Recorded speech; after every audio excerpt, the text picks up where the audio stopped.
Hello, and thank you for joining us on this awesome edition of Talking Bengals after one of the most exciting games of the year. And surprise, surprise, it did not end in defeat for the Bengals. Something crazy happened, but it went the Bengals' way. So I'm kind of skeptical, like in Step Brothers, where Will Ferrell's trying to hug his brother, and he's like, no, no, no, no, no, no, no, no. I'm not sure how to take this one. But we're going to break this down. We're going to digest it all. We're all going to give each other that hug that we have needed for a month now of losses. So, got a full cast here tonight. We got Josh, Bernsey, Nick's here. We're going to be good to go. We are going to jump into it with our cheers and jeers section. And Burns, since I threw you under the bus last week, you can go first. All right, man. My first cheer goes out to Geno Stone for not missing a tackle. And he had an interception. That's why we brought him here. So let's go. On the other side of the ball, because I won't steal the thunder of everybody else, I'm going to go Chase Brown, 20 touches, both carries and catches, 123 total yards, and a hell of a touchdown. Let's go. That was awesome. So those are my cheers. On the Jeers side of the house, it's penalties, 10 for 77 yards. You just too many minor mistakes, a lot of stuff on the offensive line, some bad defensive play from the rest of the defense, not named Geno Stone or Trey Hendricks for that matter. The guard play was pretty bad. I was very disappointed with Volson and his performance. Can we stop stealing thunder here? Oh, I'm sorry. Can you just pick one? Diesel, Pete. One. Hey, this is my show, okay? I do what I want. No, turn your hat the right way. And Zach is muted now. You don't want to see the other side of this hat. You don't want to see the other side of this hat, Nick. Oh, the ones who aren't in the playoffs. Okay. High tide. Oh, it's low tide. It's low tide right now. All right, Nick, since you're the one crying over there, go ahead. Not crying, but anyways. So cheers. I mean, come on, the kicker. I can't even remember his name. Cade York? Heck, yeah, Cade York. There we go. Guy's got a freaking boot on him.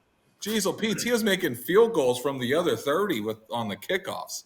Jeez, Pete, and he kicked it right down the middle of the uprights. Exactly how you want it to be made.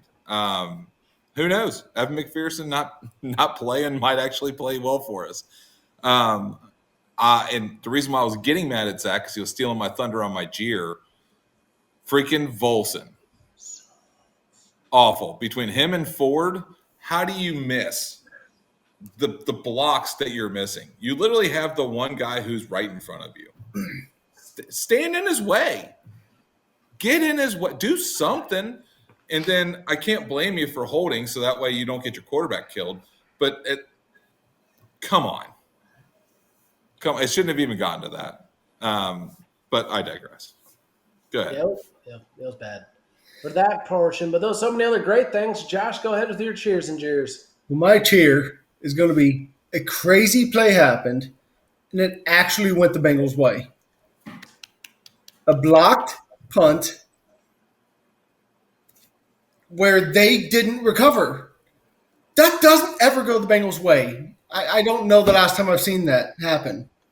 If a crazy play happens, it always goes the opposite way. The Bengals actually got a good break, and we see what happens when they actually get a good break for once in a game. They score, they extend the lead, and they don't let go. So, I mean, great. My jeer, that first touchdown that Dallas scored, why was Mike Hilton one-on-one against their best receiver? What kind of play call was that? Seems like a bad plan. Yeah, why would you put the oldest slot corner? I mean, he's not even a true corner. He's the slot corner. Why would you put him against CeeDee Lamb one-on-one and expect him to cover in space? That horrible play call. Yes, the defense, they did have some good plays. They did do decent. but they also did very bad in a lot of ways. So I'm not going to take one game of them playing against Cooper Rush and being able to put pressure on him, just blitzing and make him make mistakes. The defense, I don't think, won that game. It was Cooper Rush he's a backup quarterback. It is what it is. So I'm not going to say that game saved Lou Anarumo's job. I mean, it was what it was. You play backup, you go after him because he's not ready. So it's going to be defense as a whole. Just Lou Anarumo.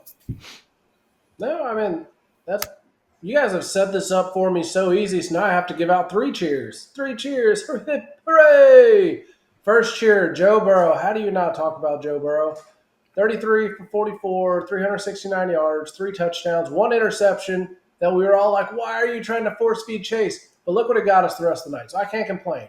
1 bad throw on an awesome night. You can't really complain. Next one has to go Jamar Chase. 14, what do you have? 18 targets, 14 receptions, 177 yards, 2 touchdowns, along of 40, not to mention the game-winning touchdown. I mean, it looked like he didn't even look like he was running. That's how fast Jamar Chase is. He doesn't even look like he's running when he's running away from everybody else on the field. It's crazy how that works. But the other cheer, and maybe you guys didn't see this as much, Ted Karras finally started picking Joe Burrow up after he gets killed. Thank you, Ted Karras. A golf clap for that. Thank you so much. Because at least somebody loves their quarterback who's an MVP candidate who seems like a really great guy all around. I mean, I was trying to rack my brain around the fact of why is no one picking him up? Is he the dude from the replacements that crossed the picket line and we just don't know?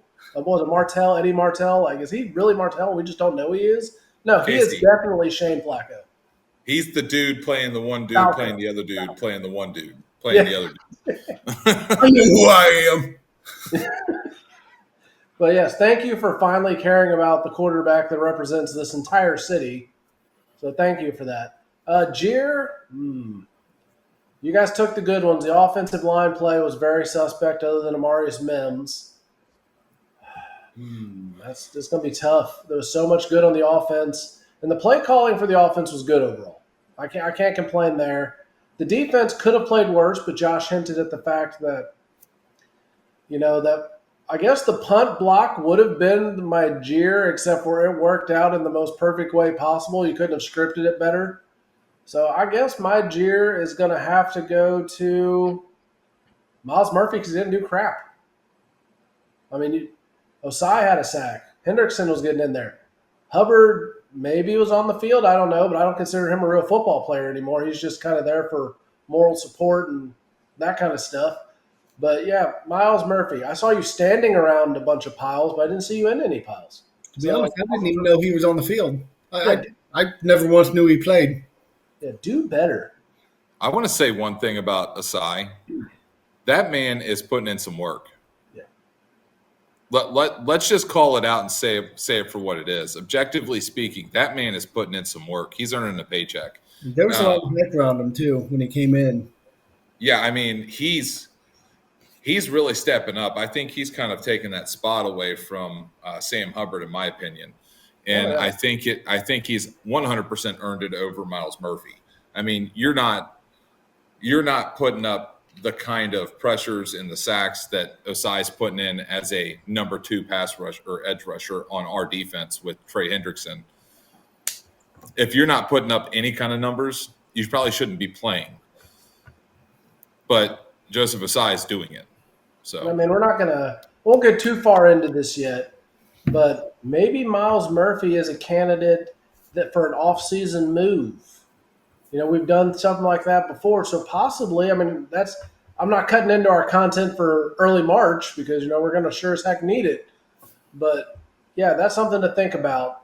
But Burns, you got a closing thought before we jump into the Simpsons cast recap? Yeah, most definitely. So Miles Murphy had 4 total tackles. 3 of them were solo. Joseph Asai, 3 solo tackles. 1 of those was the sack. He got to the quarterback not once but twice. So good on him. To caveat on those, DJ Ivy and Josh Newton, not a bad day for them in the secondary. I mean, CeeDee Lamb is up there, maybe top 10 receivers in the league, holding him to 93 yards and 6 catches and only 1 touchdown, which that was Mike Hilton, as Josh was alluding to earlier. A couple other notes I had written down about the game. You talked about Mims. He's gone against 3 top-tier rushers and has given up 0 sacks this season. So, I don't know. Maybe Casey and I are going to end up looking like princesses next year. I'll take it. I will take it all day. Hey, you know what? Whatever. It is what it is. Guess what? You just proved that advertising on podcasts works. Reach thousands of local listeners each week and grow your business. Reach out to Talkin Bengals today to find out more by emailing talkinbengals@gmail.com. Simpsons. So we did post a video, if you didn't watch the Simpsons cast, of Lisa Simpson burning Homer Simpson as Jamar Chase. So that's a fun one to watch if you didn't have a chance to watch it. Overall, the kids loved it. I would say it was a fun way to get your kids into football if they don't usually watch the games with you because it's cartoons. It's funny. I'm not a big Simpsons person. I didn't watch it a whole lot growing up. I don't watch it now. It is funny. I do appreciate the humor and the cultural impact that it's had. But fun for the kids. It was very glitchy at times, but they really enjoyed it. It was fun to watch. But probably would I watch it again if it was by myself without kids? No. Josh, what was your feedback on it? That's exactly what it was. I got the kids excited to watch it. It was very laggy, glitchy.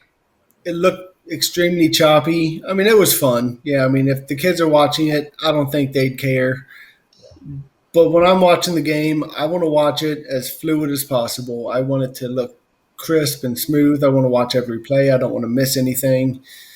And it didn't feel right.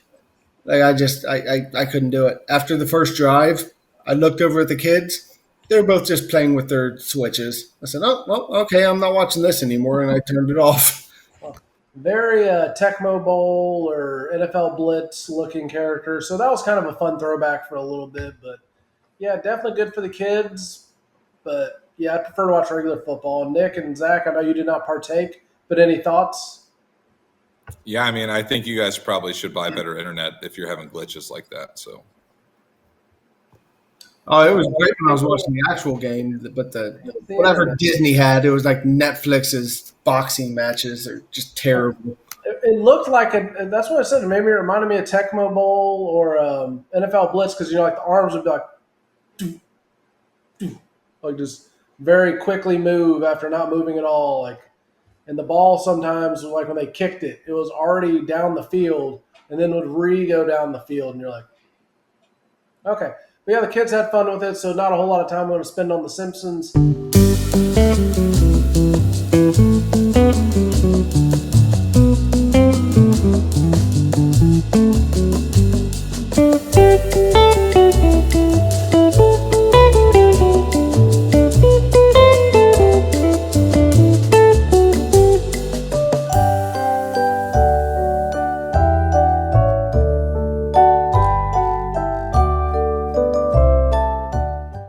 Into a real question. We already know Josh's thoughts, but we're going to let him talk about it a little bit more. But I'm going to throw it to Nick first on this one. Is the defense okay enough? I can't say good enough because they aren't good. Are they okay enough to run the table on the season? Nick, what do you think? I think that a lot of things have to go in our favor if they're going to run if they're going to run the table on the season.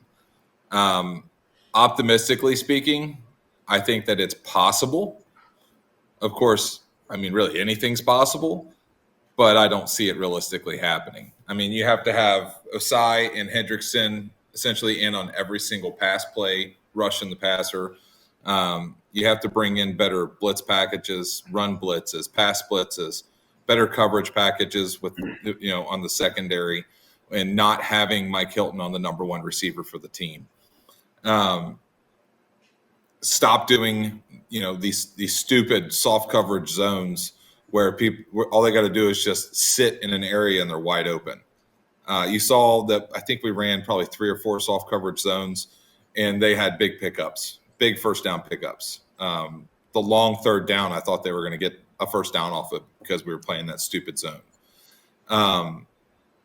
You got to put your foot on the gas pedal and keep it there. Why do we continue to play soft zones? But anyways, I digress. Optimistically, yes. Realistically, not a snowball's chance in HE double hockey sticks. So, Josh, since you've already given us your full spiel, give us the Reader's Digest abbreviated version. So I think this defense actually does have the talent to be able to run the table. I mean, they have speed, they have size, they don't have a lot of size, especially on the defensive line. They have given up size for athleticism, and I think that's been the biggest problem. But they have the talent. They're just never in position. Nobody ever knows where they're supposed to be, and nobody's ever in the position that they need to be to make the play, it seems like. And that's the biggest problem, I think, with the tackling, is they don't know where they're supposed to be. Where does that go to? Coaching, development. I would say the defense is capable of running the table, just looking at the rest of the teams that they play for the rest of the season. They don't face a good offense. They face the Steelers. They're a good team. They're a good team because of their defense, because of their coaching, but they're not a good offense. I mean, could I see it? Yes, I could see them running the table. And the defense is going to be a liability, but they're not going to be the reason that they do it. They're just going to be there for the ride. Just like most special teams, just there for the ride. Zach, what do you think? Well, to answer the question about the defense, I think the defense can play to a mid-league team to finish out the year, especially if you're not playing, the guys that are just terrible the entire time. So, playing DJ Ivy, playing Josh Newton, things like that. So I'm looking at the 5 teams ahead of the Bengals for any playoff seed, right? Baltimore, the Chargers, Denver, Indy, Miami. Weirdly enough, everyone except for the Dolphins play each other at some point. So you kind of have to hope that one wins a game here or there, but the other ones lose out the remaining of the time. Like, we want Baltimore to lose out, obviously. The Chargers have got to beat Denver at least once, but then you want the Colts to beat the Denver. Miami can lose out, maybe get some help out from the Browns. Maybe Jameis plays a phenomenal game. And weirdly enough, we've got to cheer for the 2 most dreaded teams that we always want to cheer for, but that would be Kansas City and Pittsburgh to beat Baltimore and Denver. So it's possible. It's going to be a struggle across the board. But if the defense plays like they did on Monday night or last night, I think they actually have a chance to sneak in there, even as high as the 6th seed. Put a bad taste in my mouth saying we have to cheer for Kansas City. The only reason, thanks. I apologize. That. The only reason why is because Pittsburgh won last week. If Pittsburgh doesn't win that last week, you could have let Pittsburgh lose out and let Baltimore win that game against the Steelers in 2 weeks. So, but because Pittsburgh decided to beat Cleveland last week, now you kind of have to cheer for the Steelers in 2 weeks. So it makes you all feel kind of gross, and really the feeling that makes us kind of gross is if this defense could have held teams to 21 points or less, we wouldn't be having this conversation right now. If you just played as well as you did last night, which was not great. Yeah, you're playing against a backup quarterback, but is Will Levis that much better? No. Bo Nix is on a hot streak. Is it going to continue? I've seen him play in college for 2 different teams. I don't think so. So I think he's going to be pedestrian at some point too. So what quarterback are you going to play that is literally lighting the world on fire, except you made Russell Wilson in 2024 look like 2016 Russell Wilson? Or 15, 14. 10 years. Yeah, 14. 10 years ago. You made him look like that guy, which is ridiculous. I mean, he's probably thinking he's a god now. So hopefully next time around we can take him back down a notch. But is this defense okay enough to make it happen? I don't think so. And the reason is there's zero room for error. You had how many weeks where you just had to make one play, make one thing happen, and they couldn't do it? Now you're telling me they're going to be an opportunistic defense that gets lots of turnovers, comes up with timely stops, does the things right when they need to. I would love that to happen. Once again, prove me wrong. But I can't do it. I just can't, in good conscience, say that I see it happening or that it could happen because they are who we thought they were. The great Dennis Green talking about that. That's who they've proven to be. And even last night, were they that good? No. Would we have won the game if it came down to the guy not touching the punt? No. I don't think there's any chance we win that game. They run out the clock, they kick a field goal, and that's how we lose on the last second field goal. Maybe I'm too much pessimistic on that, but it is what it is. Sidebar question for everybody. What in the heck happened to Sheldon Rankins? Is he on the IR for, an inflated ego and deflated performance value? I mean, what's going on with him? I don't know. Not that he was doing crap when he was playing, but a mysterious illness took him out. And now he just continues to not come back at all. I don't know. What do you guys think? Josh, what are your thoughts on good old Sheldon Rankins? I have no idea what's going on with Sheldon Rankins. I mean, it came up out of nowhere. He hasn't practiced in days. He was out of the game. And the illness it's very, very suspect. It just seems like maybe he just doesn't want to be here. He hasn't done a thing since he's been here. Has he recorded a sack? Has he? I'm looking it up right now. Yeah, I think he has tiny heart syndrome. I think that might be his problem there. He's just not a team player. Yeah, big goose egg. I mean, Zach, what do you think? He's only gotten into the backfield once and hit the quarterback that one time. So once? I'm sorry. He does have one sack, and that was what game is that? That was Cleveland. That was I think that was the Deshaun hit. I think Deshaun was still in that game. So yeah. That is correct. But yeah, Sheldon Rankins. Maybe come back and know how to play football if you come back. Maybe it would be worth the money that we could have paid DJ Reader. I was so excited to get him. When they got him, I was like, oh, he's freaking good. He can rush the passer. He's really good on the interior. This is a good pickup. No, 18 total tackles on the year. 18 total tackles. 18 tackles. And only one for behind the line. Nick, you got any thoughts on Sheldon Rankins before we move on? I mean, I think we just need to move on from him, to be honest with you. I think that maybe use him for a trade value somewhere else. We will package him in a trade. Yeah. DJ Reader, we're sorry. Please come back. Yes. We still love you, DJ. We didn't want you to go. Baby, come back. That's as good of the singing as we get, and that's as good as the dancing gets. None of us are any good at either one of those things. So, hey, it is what it is.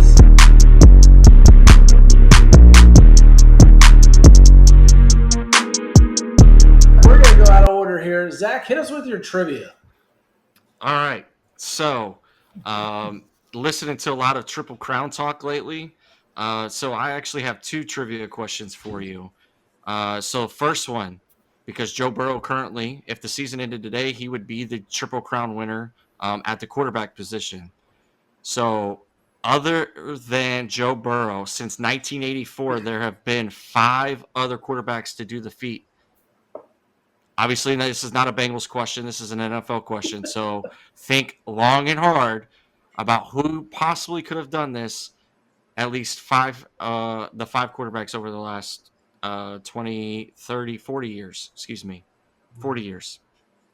Tom Brady. Dan Marino. There's one. He did it one time. Dan Marino. Dan Marino has actually done it 3 times. He did it in 84, 85, and 86. Did Tom Brady get it? Tom Brady did it once. He did it in 2021 in We got two Tampa. people. Did Mahomes do it? Mahomes is not one, No. which is kind of crazy with all those MVPs. Well, MVPs, and he's got Breeze. touchdowns. Breeze is twice. There's another one from that era. Manning Twice. He You did took it mine. Yeah. Peyton. He did it in Sorry, I want to Denver. clarify Peyton, not Eli. Peyton Manning, yes. He did it twice. He did it once in Indy in 2000 and in 2013 in Denver. And then there's one more. Steve Young. Nope. How Same old? era. Oh, Same Montana? era. Steve Young. Nope. Aikman, Nope. Elway.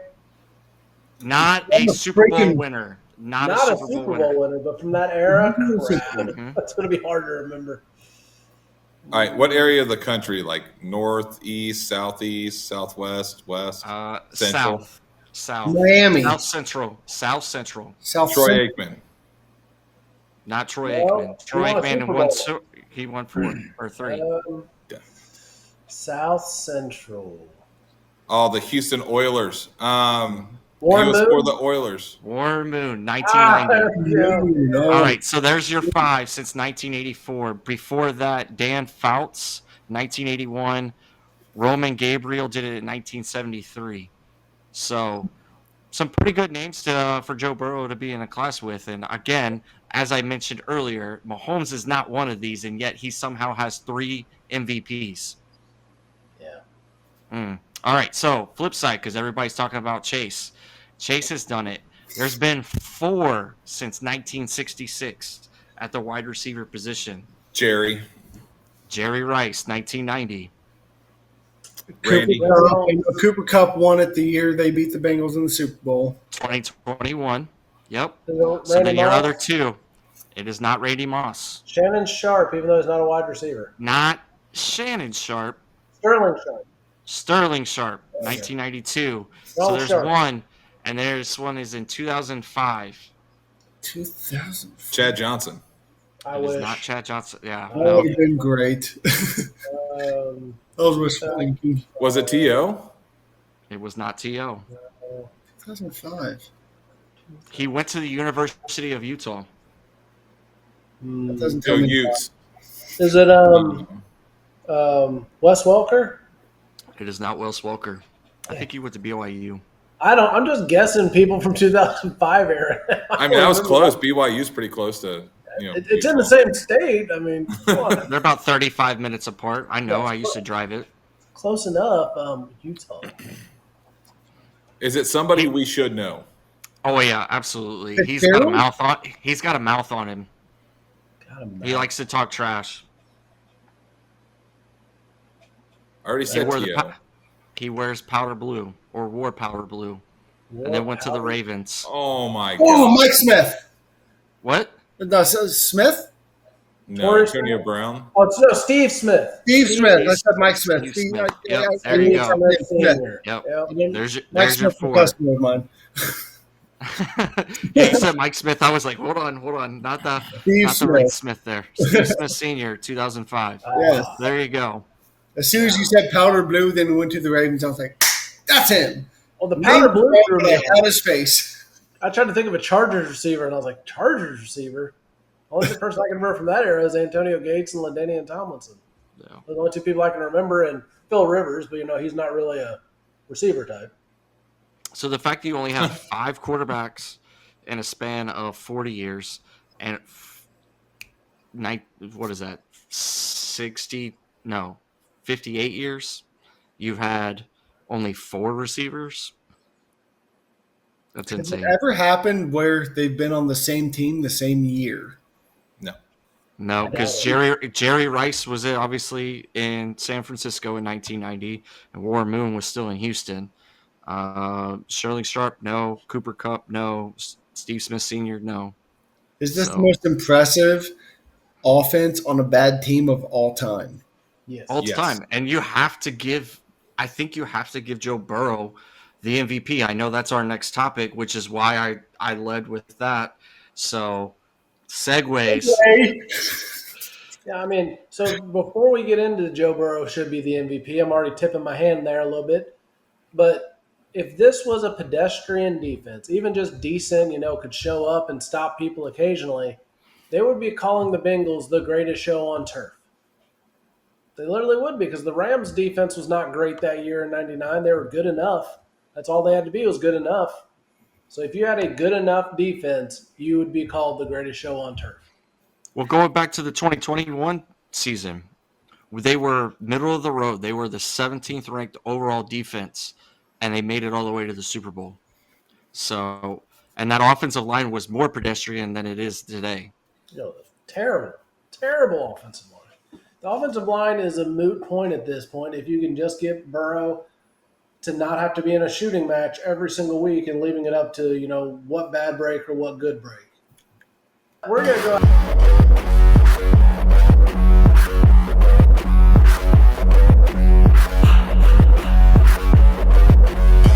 Anyways, Burrow should be the MVP. There is no doubt in my mind. Patrick Mahomes this year, garbage. I'm going to go ahead and say it, flat out garbage. He has not done anything worth cheering about, and good God, the refs, I'm not getting into it too much, but how many games can you win because of terrible, awful calls? And it does tick me off. I'm on the soapbox. Nick, punch me off in a minute if I don't stop. But Burrow gets face masked twice in critical time. I mean, his head to still be straight on his shoulder, 3 times, but twice in critical moments. How his head is still on straight, I don't know. But Mahomes, there's people literally choking out defensive ends as they're trying to get to Mahomes. And their refs just like, but if you barely tap him when he's still in bounds, 15 yards, personal foul, eject this guy, that guy, this person, the head coach, the offensive coordinator, and the defense coordinator will be fined and ejected. And you're like, what? Actually, you know what's funny about that? I was watching a video today of the pass rusher from the Raiders, Max Crosby. Max Crosby got to the backfield after he let the ball out, and just did a little, just a little love tap. And Holmes was like, "Come on, man, you don't need to punch me, dude. Come on. There's no need to punch me, dude. You're playing football. You're gonna get hit. He's hitting you to let you know he's there. He's not punching you to knock you out. Grow up." Yeah, stop being a whim. But I've taken all my time. You know my arguments. I'm going to pass it over to Zach so he can say who else sucks this year. Go ahead, Zach. So other than Joe, because Joe is 3,076, 33 touchdowns, 6 interceptions with a 68.4% completion percentage. No one else is doing that. Now, Josh Allen has a few good games this year. Lamar has played better, but not elite this year, right? The only one I think I said this last week, I think the only person that you could actually give the MVP to, not named Joe Burrow, is Saquon. Saquon is the only one. He's probably going to rush for 2,500 yards this year because without him, the Eagles are dog crap. I was going to say other words, but they're not good. That they're even having issues in their quarterback and wide receiver room. Yep. Right? A.J. Brown's complaining about not getting the ball. Devontae Smith is not getting the ball. So without Saquon, where are the Eagles at this year? So, and their defense is actually pretty good. We saw that a few weeks ago, but I'm digressing here. It's got to be Joe Burrow and Saquon only. Everybody else, Josh Allen should be the third, and then Mahomes will get an invite only because he's Mahomes, and they're 12-1, potentially 15-1 or 16-1 or whatever stupidness that they're going to give them at the end of the year. So, Nick, what are your thoughts, man? I mean, I'm going to be honest with you. Optimistically speaking, Joe Burrow should be the MVP. I mean, how do you have the caliber of year that he is having, even being on a bad team, even being on a bad team with terrible defense, right? And you're still potentially going to get into the wild card with a terrible defense, almost to the end of the season. Not only that, but how do you put up the numbers that he's put up and not be talked about for MVP? I mean, how are you not even in the running? I mean, from what I've seen, people are talking about Patrick Mahomes being MVPs for some reason. What? Why? The guy has like a 40% completion rate. It's ridiculous. He's awful. He's never been good.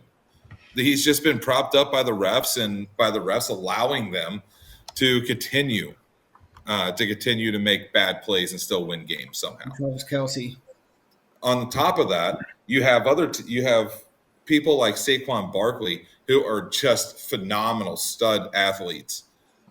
Like it's either Joe Burrow or Saquon. There's no doubt about it. The most valuable player on a specific team, Joe Burrow.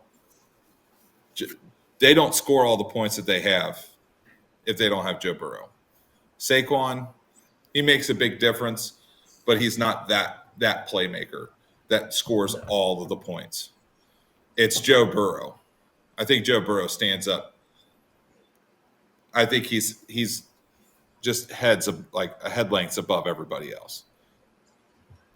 Josh, go ahead, and I'm going to have one more thought. I mean, if you're looking at what most valuable is to the team, most valuable player in the league, it's who is the most valuable player to this team. I don't think there's any question. It's Joe Burrow. Where would this team be if Jake Browning was manning the helm right now? Yes, he played great when he had to come in for Joe Burrow early in his time. He had a couple losses, but he did great. At this point in the season, the Bengals would be nowhere without Joe Burrow. He is undoubtedly the most valuable player in the entire league. Yes, if you're on offense and you're in New York and you want to have a good career, go someplace else. That's what Saquon did. Mm-hmm. Unless your last name is Manning, you need to get out of New York. So, yes, he did what he had to do, and he's doing a phenomenal job. But I don't think there's anyone more valuable to their team than Joe Burrow. He is putting up unbelievable stats, honestly, just because he has to. Because if they go 3 and out, you can bet you're going to be behind. So you feel like you have to score a touchdown every single time you have the ball. And that's unsustainable. You cannot go through life doing that, and I think it is taking a toll on him, and I hate it. Well, so I'm looking at USA Today, and Zach's probably going to Google some better, things versus what Vegas is saying right now. So go ahead, Zach, use your magic machine and talk about it. But I've looked at 2 different lists, one from USA Today, one from CBS Sports. Not the greatest, sports places to go, but number 5 right now they have Saquon Barkley. And we all agree he's the guy who should be up there. Patrick Mahomes. Patrick freaking Mahomes is number 4 to win it. Lamar Jackson.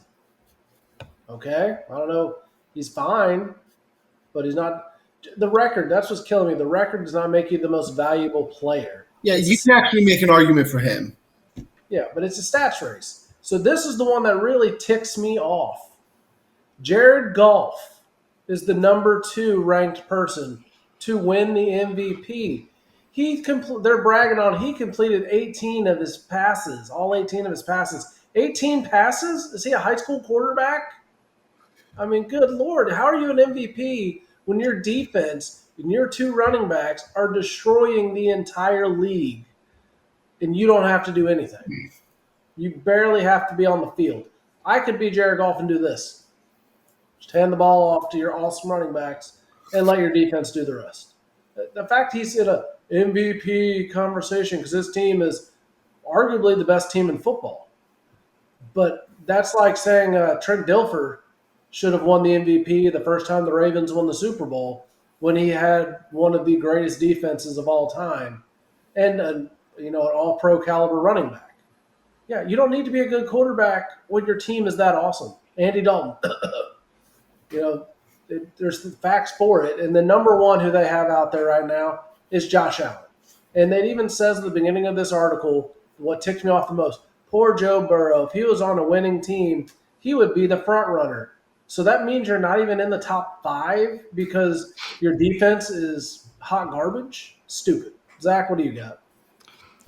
So Vegas Insider actually has 1, 2, 3, 4, 5, 6, 7, 8, 9, 10, 11. Joe at 12 overall. Josh Allen obviously is the number 1. Saquon number 2. Lamar 3. Jared Goff 4. And then because you brought him up and you were questioning it, I went and pulled his stats. 32, 65, 25 touchdowns, and 10 interceptions. So more interceptions, less touchdowns, more yardage. So maybe in the top 5, but he's not. It's not Joe Burrows, and that completions percentage is probably a lot lower. I'm not going to dive too much into that. He's had some really good games. He's got a really good defense. He's got 2 phenomenal backs between Jahmyr Gibbs and David Montgomery. And Dan Campbell is a man I'd run through a brick wall for. If he was the Bengals quarterback, we'd probably have a different defense. Let's call a spade there. Yeah. The other points I wanted to point out, though, 7 of the 8 losses were 1 possession losses. Now 6 of those were non-garbage time touchdown scores, right? Because the Steelers game, we know we scored on the last drive when we were down 2 scores. We just didn't get the ball back and we ran out of time, right? But the other 6, had they gone the other way, we're a completely different team. Joe Burrow is the number 1 candidate across the board. It's unanimous. I don't think anybody would question that because, everybody's talking about it. Even ESPN's talking about it, Now, if you – what was I going to say? There was – shoot, I just mind blanked on what I was going to go with that. Josh, you brought up Jake Browning, right? I still think we would be in this same predicament at, 5 and 8? Mm-hmm. But those 1 possession games are not 1 possession games. We're probably 2 possession loss games, 3 possession loss games. I don't think he has a shootout against the Commanders. We're definitely not a 1 possession loss to the Chiefs. The Ravens probably is a 2 or 3 score game. The Eagles is what it was. The Ravens, again, probably a 1 or 2 score loss there. The Chargers probably blow us out of the water. The Steelers for sure blow us out of the water because that game, like Casey alluded to, we made Russell Wilson look like 2014 Russ Wilson. So I still think we would be a 5 and 8 team. I just don't think the games would have been as close. So those are my 2 last points, and then we can move on. No, before we can't move on yet because you said Joe Burrow is at number 12. Where's Jamar Chase? Because there's not 12 players in the NFL having a better season than Jamar Chase. There's not.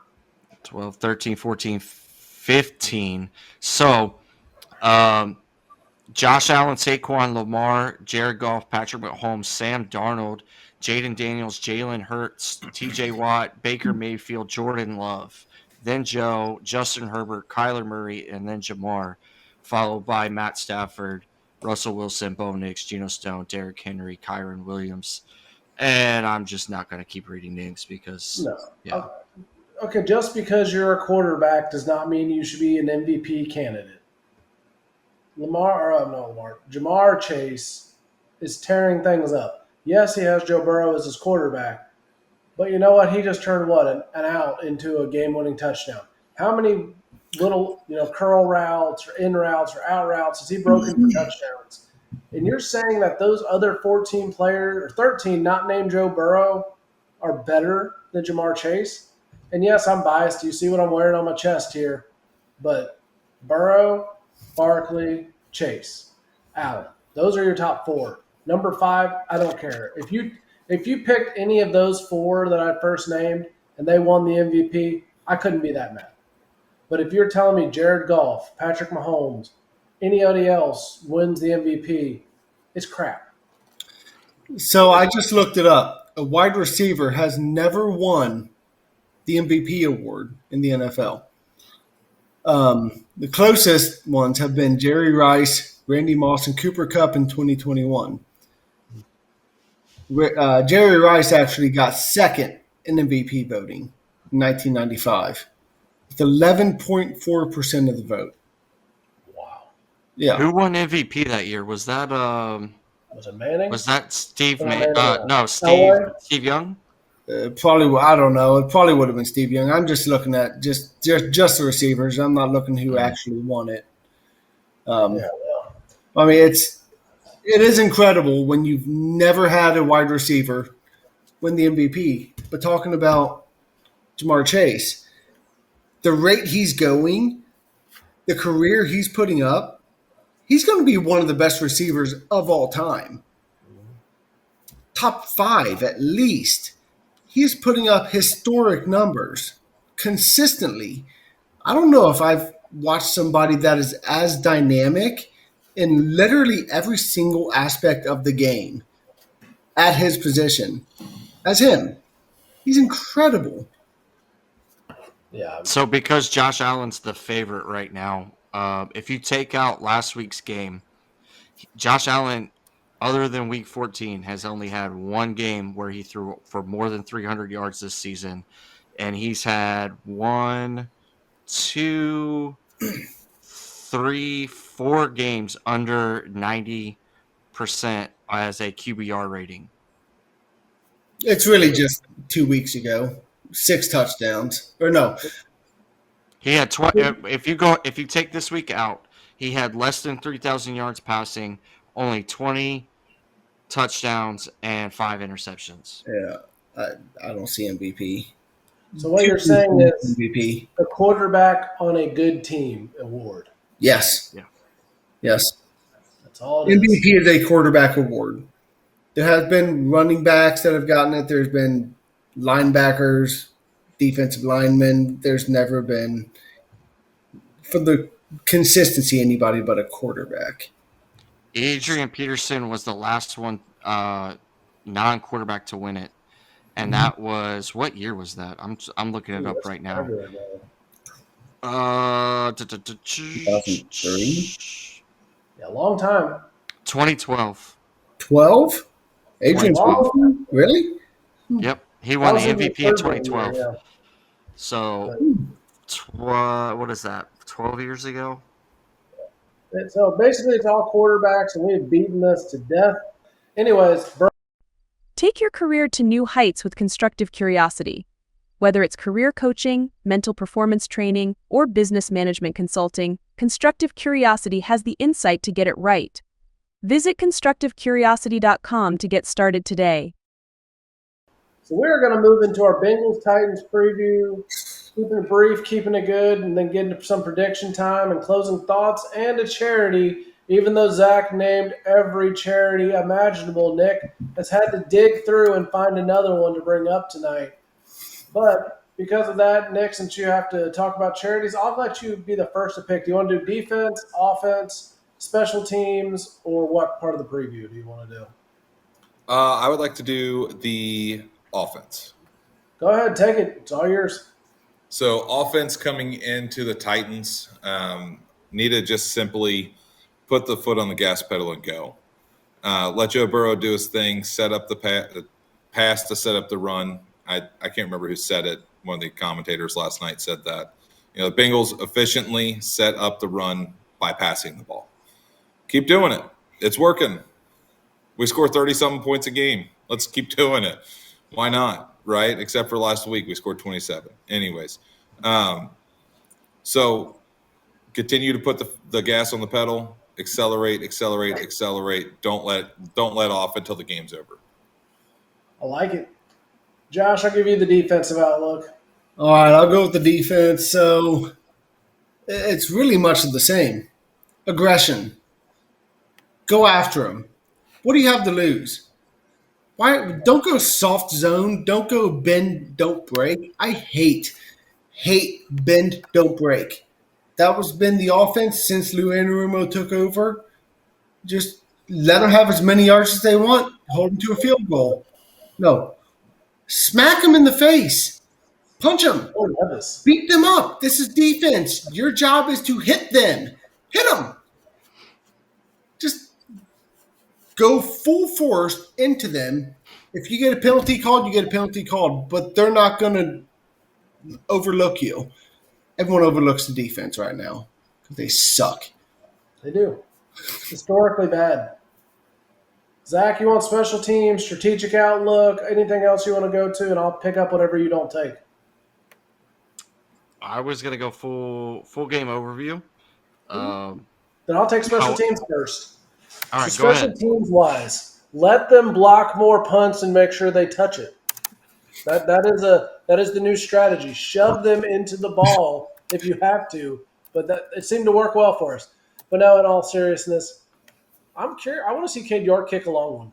I'd like to see him from 50 plus because he was drafted ahead of Evan McPherson. He was a good kicker in college, very consistent. He had some rough patches here and there in the NFL, but you know what? I'm not sold on Evan McPherson being the guy we really want to go forward with. And if you have Cade York kicking really well, is Evan's mysterious injury in his groin, is he going to say, I'm better, or are you going to want him to come back if you see Cade York drain a 64-yarder? I don't think I'd want to see him come back. I'd be like, how about you just stay on the IR for the rest of the year, and we'll see how this guy does because he's making kicks. And I mean, of course, he didn't have anything long last night. There were, a 30-something and maybe a 40-yarder. Like, it wasn't anything long. 45. Yeah, but they were right down the middle. Beautiful. I didn't have to stress at all. I was like, oh, God.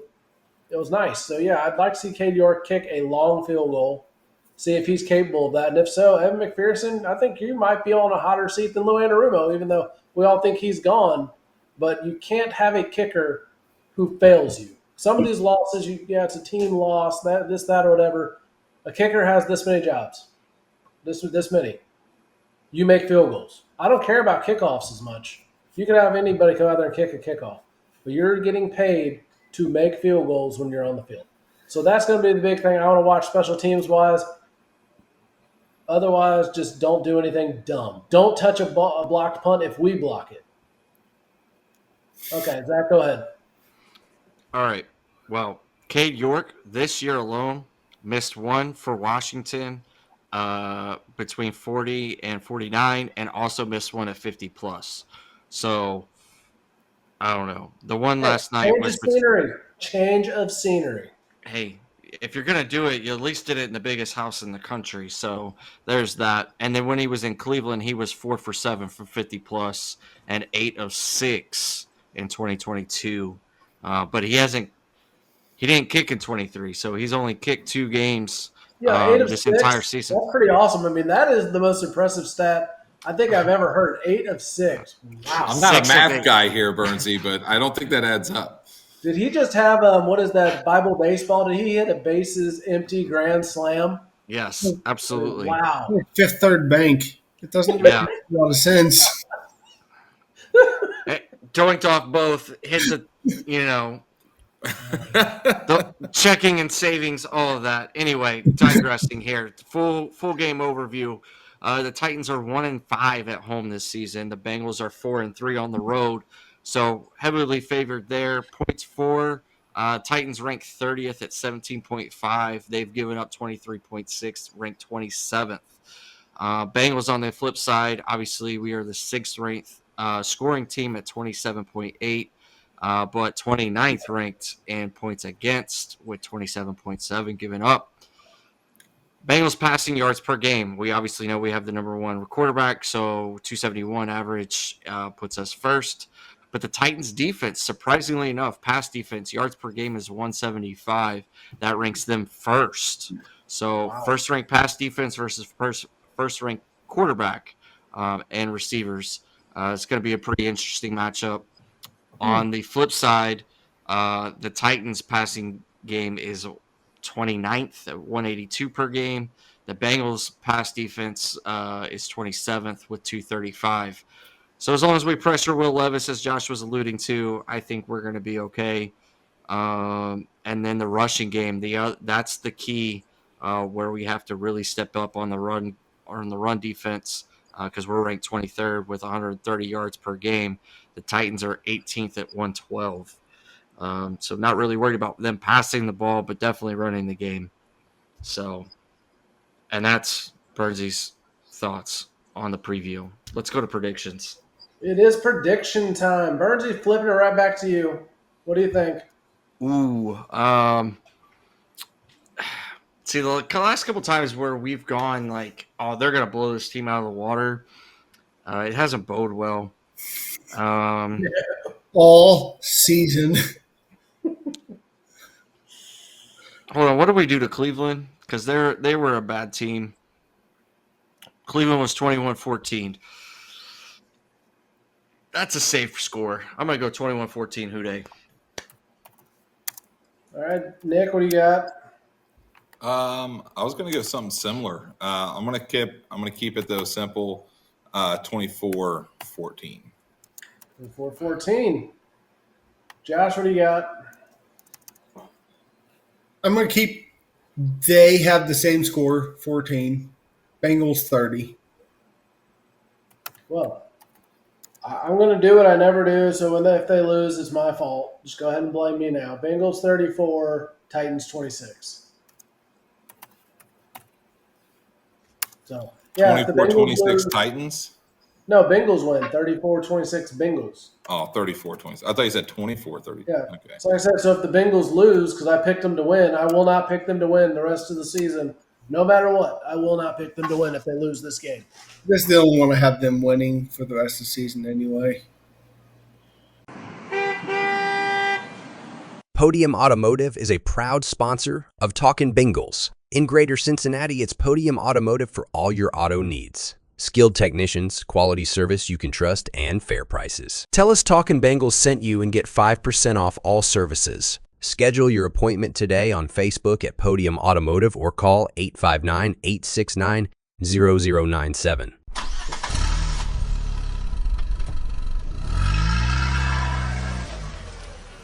So on a brighter note, Nick, tell us about the charity we are highlighting in this season of giving here on Talking Bengals.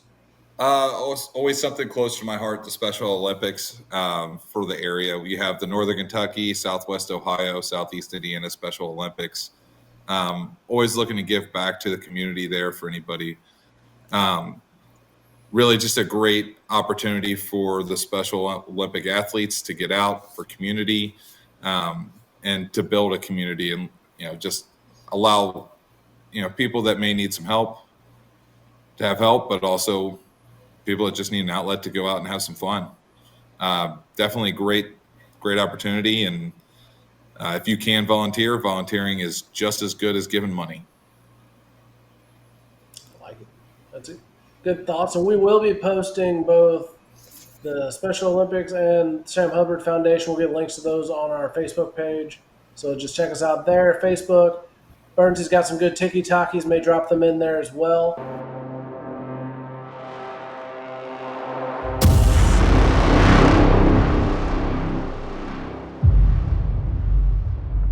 And that brings into closing thoughts, and I will lead it off this week.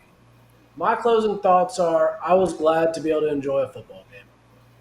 It was just nice, there was ups and downs, but it really didn't get me overly frustrated the whole game because you know what? It was not – I didn't feel like it slipped away. Even at the very end, because as soon as like, well, crap, we're at the 4th and 27. I'm like, this is over.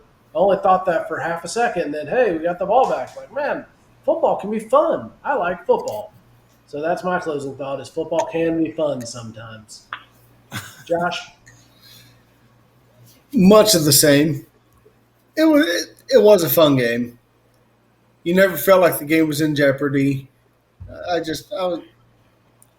was exhausted from everything else that happened from the 2 days prior, but it was a fun game to watch. You were just, oh, cool.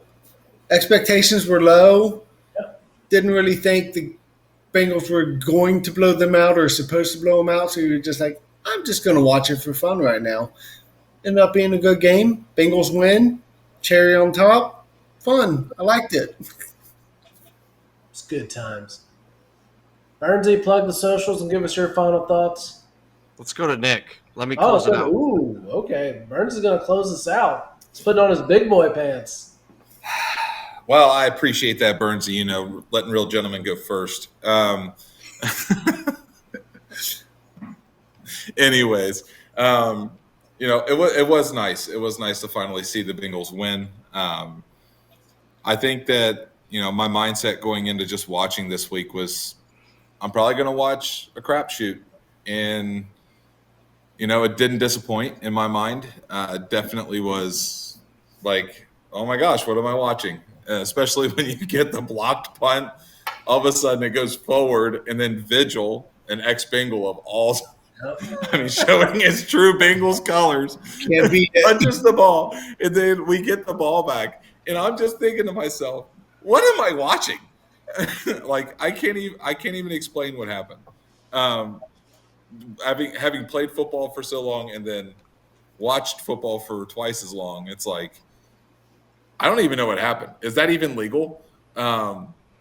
Whatever. Anyways, it was nice to finally see the Bengals get a couple breaks. I would like to see the refs actually call some penalties for the Bengals when Joe Burrow's getting absolutely assaulted after he throws the ball. But all in all, let's see what we can do with the Titans. Low expectations still. Lowered expectations. Anyway, Burns, go ahead. All right. So, as always, if you don't follow us anywhere, or if you're choosing to follow us in a new platform, you can find us on Facebook, Instagram, Threads, YouTube's, TikTokies, X, formerly known as Twitter. It is Talkin_Bengals. You can go to our website, talkinbengals.com, find any merch that you want to purchase. My final thoughts. I actually have 3 of them. First is, I told you guys last week I wasn't going to be on the show this week because I joined the Army 16 years ago, and I was competing in a competition that I thought I had a pretty good shot at, and I got sent home to day one. Kind of crazy, so I'm already back in Alabama. Appreciate you guys, all 3 of you, and your love and your support, as well as people across the command that's reached out to me to check on me and make sure everything was great, even though the outcome was not the intended outcome for that master recruiter badge. Second thought, again, sticking with the Army theme here, the fact that Mr. Daly up there at West Point isn't in the Heisman, didn't even get an invite to New York for the Heisman candidacy, is kind of atrocious in my opinion. I'm not saying he should be the alt-right, Heisman winner by any means, but he should have definitely deserved an invite, taking that team to 11-1 going into Army Navy week. So obviously we're going to beat Navy. Go Army. B point to that is I think Army should have had more consideration for the college football playoff. You can hate me, you can at me, whatever the case may be. Block me for that matter. I don't care. I think Army should have at least been more considered rather than being what I think they were 17th in the CFP polls. And then my last thought goes out to the 2 hometown teams that competed in the state championship, the Ryle Raiders and the Cooper Jags. You guys played out your heart outs this season. A phenomenal showing for Northern Kentucky football.